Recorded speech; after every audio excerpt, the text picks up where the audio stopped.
The triplet loss is one good way to learn the parameters of a ConvNet for face recognition. There's another way to learn these parameters. Let me show you how face recognition can also be posed as a straight binary classification problem.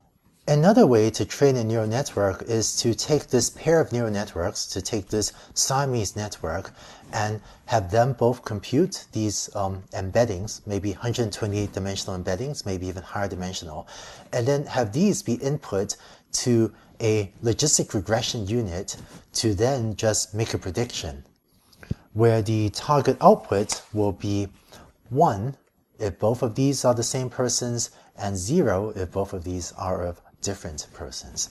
So this is a way to treat face recognition just as a binary classification problem. And this is an alternative to the triplet loss for training a system like this. Now, what does this final logistic regression unit actually do? The output y hat will be, let's say, a sigmoid function applied to some set of features. But rather than just feeding in these encodings, what you can do is take the differences between the encodings. So let me show you what I mean. Let's say I write a sum over k equals 1 to 128 of, let's say, the absolute value taken element-wise between the two different encodings. So let me just finish writing this out and then we'll see what this means. So in this notation, f of xi is the encoding of the image xi, and this subscript k means to just select out the kth component of this vector. So this is taking the element-wise difference in absolute values between these two encodings. And what you might do is think of these 128 numbers as features that you then feed into logistic regression. And your final logistic regression can have additional parameters wi and b similar to a normal logistic regression unit.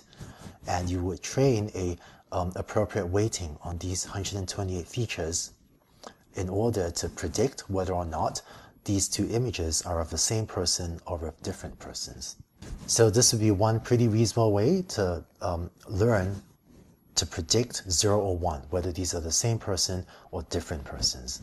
And there are a few other variations on how you can compute this formula that I had underlined in green.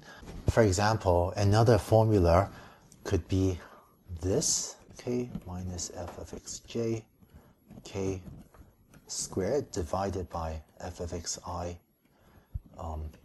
plus f of xj, k. This is sometimes called the chi-squared formula. This is the Greek alphabet chi, but this is sometimes called the chi-squared similarity. And this and other variations are explored, in this deep face paper, which I had referenced earlier as well. But so in this learning formulation, the input is a pair of images. So this is really your training input x, and the output y is either 0 or 1, depending on whether you're inputting a pair of similar or dissimilar images. And same as before, you're training a Siamese network, so that means that this neural network up here has parameters that are the same, or they're really tied to the parameters in this lower neural network. And this system can work pretty well as well. Lastly, I just want to mention one computational trick that can help your deployment significantly, which is that if this is the new image, so this is an employee walking in hoping that the turnstile, the doorway will open for them, and if this is from your database image, then instead of having to compute this set of features, then instead of having to compute this embedding every single time, what you can do is actually pre-compute that.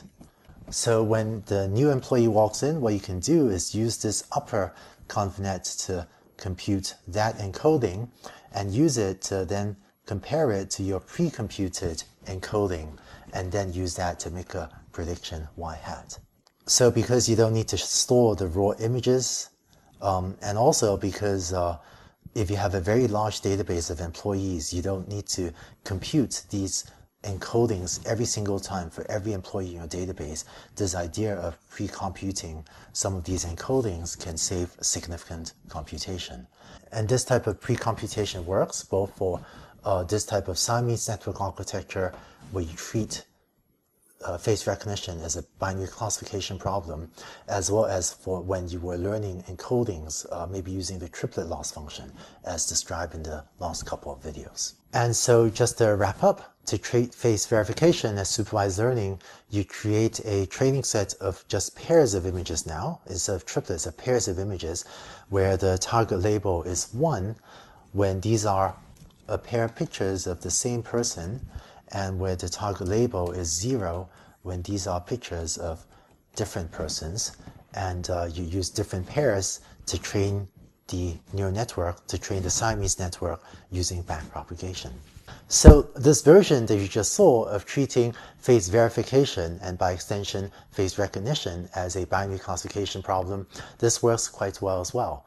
And so with that, I hope that you now know what it would take to train your own face verification or your own face recognition system, one that can do one-shot learning.